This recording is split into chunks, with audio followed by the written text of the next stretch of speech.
Bueno, estamos hablando de Utah, de nuevo vamos a la América más rural, en los confines de ese Midwest, ¿no?, perdido, ¿no? Y en el año 94, una familia, los Sherman, deciden comprar un rancho. Que puede parecer el inicio de cualquier telefilm, ¿no? Una familia que busca una nueva vida y deciden reencontrarse con la naturaleza y compran... ¿Cuántas empiezan así en Estados Unidos? Sí. Pues en este caso, esta familia se muda a los Sherman, se muda a este rancho para empezar una nueva vida y para llevar una actividad ganadera, ¿no? Estamos hablando de un rancho de 200 hectáreas, un rancho bastante grande, como sabéis, en Estados Unidos la escala siempre es mayor, y empiezan a empezar esta nueva vida con su industria, con su negocio ganadero, ¿no? Y bueno, pues parece ser que todo lleva... Otra familia les había vendido la finca, no habían nunca reportado nada, aunque sí que estamos hablando de una zona en Utah donde ya había cierta actividad, las llamadas famosas zonas calientes, una zona donde se habían visto muchas luces, donde había visto avistamientos extraños, pero nada fuera de lo común. Lugar desolado. Sí, una zona. Esa soledad americana de esos estados. Sí, esos páramos, ¿no? Lo decíamos la escala americana, son kilómetros, millas y millas en este caso, sin ver a nadie, para hacernos una idea de dónde estamos, ¿no? Y luego también hay que añadir un dato que también va a ser importante, es una zona que bordea una reserva india. Y como veis aquí ya empezamos a fusionar, que esto es muy estadounidense, es como una especie, podemos hablar de que, bueno, el Rancho Skinwalker es una especie de placa de Petri donde observar todas las mitologías estadounidenses, porque vamos a ver las leyendas indias cómo se acaban fusionando con la conspiración tecnológica militar, ¿no? Pero aún no hemos llegado allí. Yo tengo algunas imágenes, que no sé si es el estallido o no, don Pablo, de supuestas extrañas mutilaciones de ganado. Sí, es que de hecho empieza... Es un poco el pum, ¿no? Además la imagen es bastante célebre. Bueno, pues la familia de repente empieza a reportar pues extrañas mutilaciones de ganado que, como siempre hemos dicho, es un fenómeno asociado al fenómeno, a la cultura o al fenómeno ovni, ¿no? Ellos empiezan a ver cómo desaparecen reses, aparecen devoradas o les han extraído los órganos pero no hay regueros de sangre o no hay huellas de ningún animal merodeador ni ninguna ave o animal carroñero. Aunque aquí en estas imágenes hay no la típica punción, no, sino hay devastación. Son un poquito más gore. O sea, que parece que una gran bestia se los ha comido. Sí. Pero curiosamente luego no había rastros de sangre o toda la sangre del animal, pero el animal había desaparecido. Entonces esto pone al señor Sherman en guardia y empieza a vigilar un poco su finca, intentando proteger a su ganado y proteger a su familia. Él se cree en un primer momento que está ante cualquier depredador o cualquier merodeador, ¿no? Y una noche le parece ver una figura que él identifica como un lobo. Entonces, ver cómo el lobo le llama mucho la atención. Ya sabes tú, el comportamiento de los lobos pues suele ser acosar a las reses y huir del humano, ¿no? Porque somos el gran depredador para el lobo es el humano, ¿no? Pero este lobo no. Este lobo, de hecho, parece que se empieza a erigir sobre sus propias piernas, ¿no? Entonces él sale a su encuentro, le dispara, no le hace absolutamente nada y esta entidad desaparece.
Y esta serie de eventos empiezan a multiplicarse y aquí es cuando se empieza a conectar con la tradición india. Él descubre que en esa zona que bordea una reserva india, se habla de una antigua leyenda que hablan de los skinwalkers, que en inglés podríamos traducir como los cambiapieles.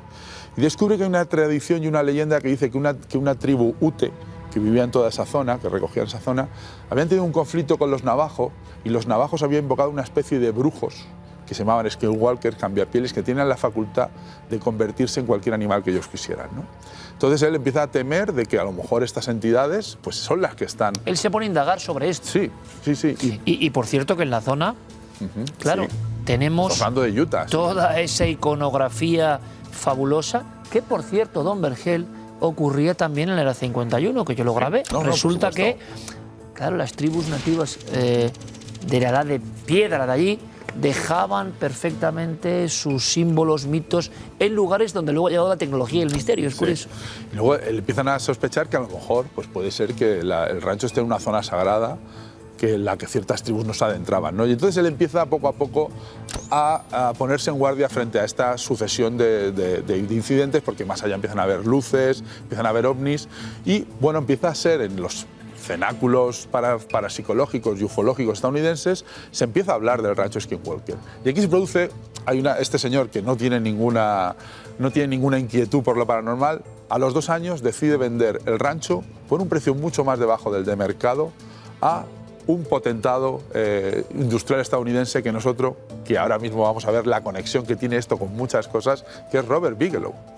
Robert Bigelow decide comprar el rancho y decide crear una especie de laboratorio de trabajo de campo. Habría que decir por qué es importante Robert Bigelow, para quien no lo sepa. Bueno, Robert Bigelow, como sabéis ahora, fue el fundador del National Institute for the Discovery of Science, que fue este instituto que empezó a estudiar de manera científica lo paranormal y que luego, en los años 2000, cobrará gran relevancia mediática porque fue uno de los empresas o de las fundaciones que investiga todo el tema UAP y que recibe fondos del Estado para hacer una investigación de los ovnis y que nos lleva a las famosas fotos de los UAP, de todo este tipo. Pero esto está antes en ese rancho, es decir, este hombre tiene interés por ese rancho.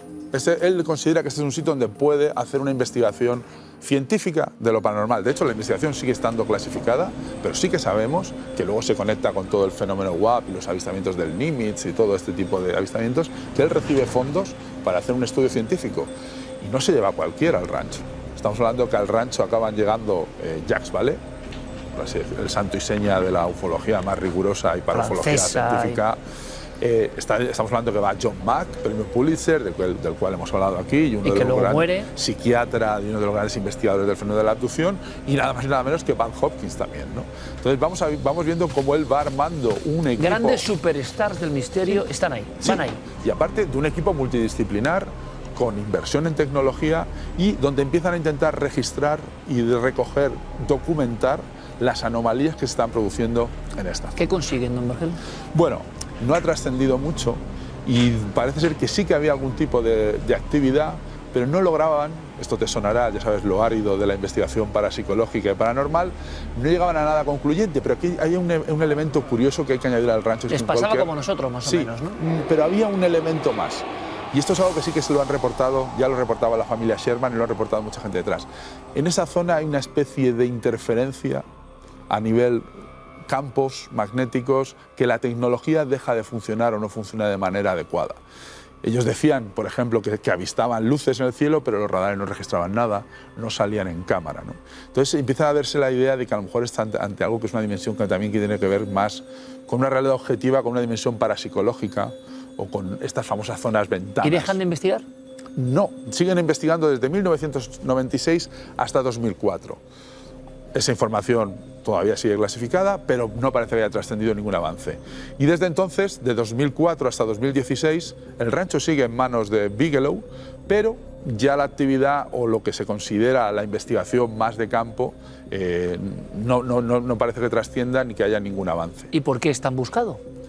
¿Por qué es tan buscado? El lugar como nombre en 2022, cuando han pasado 18 años. No, porque es que ahora viene el epílogo, ¿no? Ahora viene el epílogo, que es donde ahora vamos a cobrar la dimensión más mediática del fenómeno, ¿no? En 2016, una misteriosa figura, un fondo de inversiones, un empresario, compra el rancho Skinwalker de nuevo.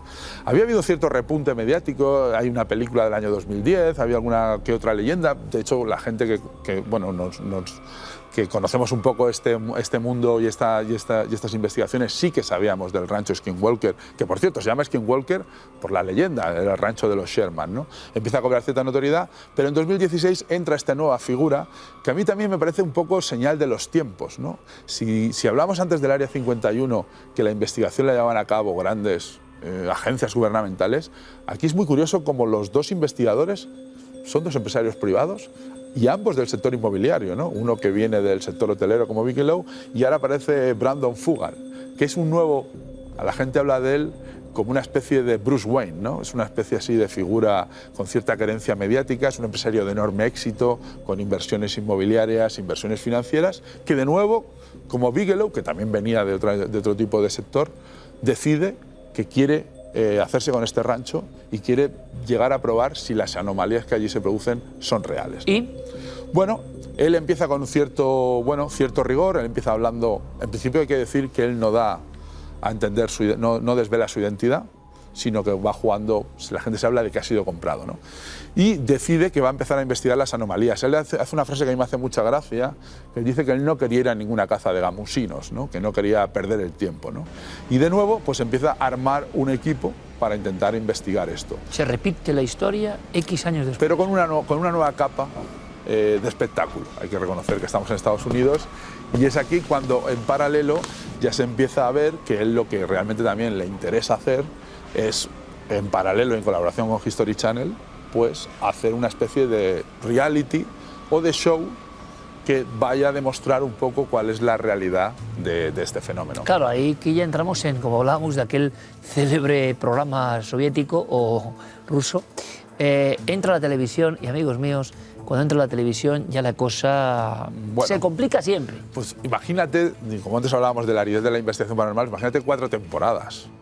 O sea, se esfuerzan mucho los códigos del entretenimiento y es verdad que, bueno, la gente que haya podido o que tenga curiosidad de ver, está disponible en diversas plataformas, bueno, pues ya forma parte un poquito más del espectáculo. Yo no lo he visto. ¿Y? Bueno, ¿Cuál es su diagnóstico? Mi diagnóstico es que, bueno, prima sobre todo el show, ¿no? El show. Pero... El show quiere decir, como casi siempre pasa en los programas de misterio, excepto algunos, que se fuerza. Se fuerza y luego, a ver, quien ha estado en investigación sabe que los resultados son escasos y muy sutiles muchas veces. Y aquí, bueno, también hay que reconocer que se han creado una serie de personajes que ya trascienden al propio show y forman parte un poco del elenco de personajes. ¿No han captado tipo aparición, tipo tal? Sí, hay avistamientos, pero nada concluyente, evidentemente. Lo que pasa es que se está produciendo un fenómeno muy curioso, ya decíamos antes, luego hablaremos si quieres de las hipótesis que se manejan para explicar qué puede ocurrir en el rancho Skinwalker, pero sí que parece que existir una constatación de que hay algo allí a nivel de campos magnéticos o geomagnéticos. O sea, que si fuese nuestro compañero Rafa Balaguer podría perfectamente con sus mediciones ver que hay variaciones grandes, ¿no? Telúricas. Efectivamente. En el geomagnetismo. Dar fe de esa anomalía geomagnética que hay en la zona, ¿no? Entonces ellos siempre alegan que, bueno, que muchas veces no queda registrado ninguna de estas cosas porque hay una serie de interferencias que hacen imposible o imposibilitan que se recorra. ¿La opción es esa 1 o la 2, que no pasa nada? Sí, que esa también podría ser. Que es siempre la posibilidad. Que se fuerzan un poco las cosas. Porque en el aspecto de la ancestralidad y los seres misteriosos de la antigüedad resulta que era como, nunca mejor dicho, un gran vergel de historias antiguas, no sé si postizas o no, o reales. No, reales, ¿no? Reales. De que los nativos, como pasa en Amityville, en tantos casos, siempre está el pasado, ¿no? Es como una especie de llaga que no se extingue para el propio norteamericano, que siempre tiene esa sensación de profanar tierras que no le pertenecen del todo y que eso vuelve, ¿no? Es poltergeist, es Amityville, es... Ya lo hemos dicho que Estados Unidos es... En el inconsciente colectivo de la nación americana es un cementerio indio. Exacto. Es un cementerio indio, entonces siempre aflora. Y el concepto cementerio indio también está aquí. Sí, por supuesto. Y además en una zona consagrada que no se debe entrar, que no se debe profanar, pero lo cierto es que me he molestado en ver, y yo he encontrado artículos científicos que hablan de antropología, que hablan de los skinwalkers. O sea, los skinwalkers existen. Los cambiapieles existen. Existen los cambiapieles en esa antropología antigua. Lo que pasa es que aquí se acaba fusionando. Entonces, pero luego hay una cosa que está pasando muy curiosa alrededor alrededor de este caso, que no sé si voy a hablar de él, se llama el efecto autoestopista. Cuéntame. Que es otra traslación de la famosa maldición de los faraones, de la gente que exploraba las tumbas de los faraones. Me hablas de enfermedades, de virus. Enfermedades y de que cualquier persona que acaba entrando en estas zonas se impregna y acaba, cuando vuelve a casa, volviendo a experimentar una serie de secuelas que pueden ser fisiológicas, biológicas. ¿Cómo cuáles? O sea, bueno, un investigador o alguien está demasiado tiempo allí indagando, sí, vuelve a su casa. Vuelve a su casa y puede tener fiebres, puede tener malestar, los aparatos que le acompañaban o los que empieza a interactuar empiezan a fallar. Y luego también se hablan de, bueno, pues ciertas presencias de shadow people, de visitantes de dormitorio. Y entonces, bueno, parece que se llama el efecto autoestopista, el hitchhiker effect.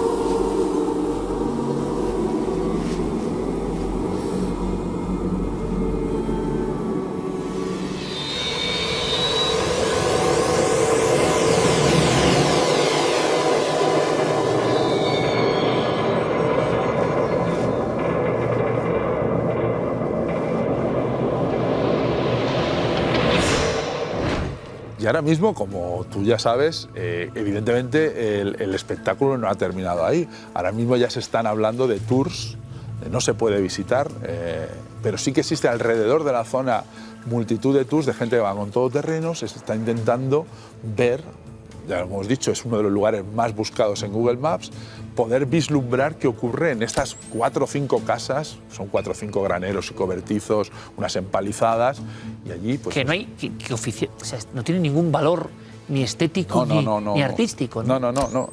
Simplemente se ha convertido en ese lugar donde aparentemente se produce una densidad de fenómenos paranormales que la gente pues tiene mucha curiosidad por ver, y por eso se está convirtiendo en una nueva área 51. Y esta fuente sigue viva y ha superado en su opinión a las demás.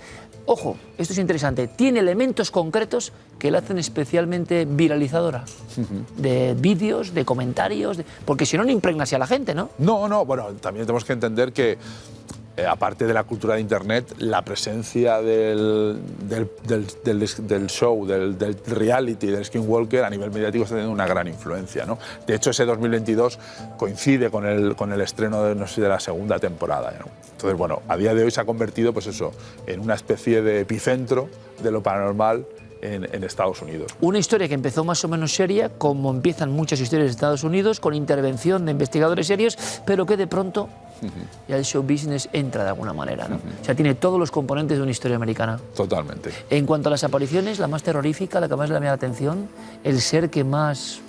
Hombre, yo creo que el Skinwalker en sí, ¿no? Esta especie de licántropo, de lobo humanoide que amenaza, que aparece e intenta, bueno, devora las reses y intimida a los vecinos, ¿no? Y de repente desaparece, ¿no? Que eso también tiene un punto, como hemos dicho, de paranormalidad, ¿no? Y bueno, las hipótesis que intentan explicar esto pues son varias. Hay gente que más tradicionalista habla de la maldición india, como hemos hablado antes, del lugar donde no deberíamos estar. Es otro clásico, ¿no? Otro clásico estadounidense. Es el no profanen el sueño de los muertos. Punto. El segundo, pues por supuesto, hablamos, porque luego también ha hablado de gente, y por supuesto, no es casualidad de que parte de los fondos del programa que lleva al estudio de los WAPs y a la revelación de todos estos vídeos que hemos visto hasta hace poco del Nimitz, parte de los fondos van allí. Podría ser que fuera una zona donde hubiera acceso a ciertos vuelos o iniciativas militares. También podría ser, también tiene una relación con el OVNI. La tercera a mí también me parece interesante, que habla un poco de estas zonas ventanas, que también otro clásico que hemos oído, que vendría a decir que los indios realmente, estas entidades, no forman parte del folclore indio, que son interpretaciones que hacen desde su propia ideología, de su propia cultura, de unas entidades de estas zonas membrana o mentana, en las cuales, bueno, el velo de la realidad es un poco más fino y estas criaturas atravesarían. Esto se llama mucho la conspiración Stargate, Iker. Allí se habla mucho también de Stargate y lo vinculan pues con esta idea de los portales dimensionales. Y es verdad que a nivel iconográfico el arte rupestre del estado de Utah no está nada mal, porque uno verá ahí trenzas o verá antenas, uno verá ahí seres oculados o es una máscara, uno, como pasa en estos temas, también verá un poco lo que quiere, pero es verdad que los yacimientos de este arte indígena americano son muy, muy, muy especiales. ¿Sabes cómo se llama la productora que hace los realities? Prometheus.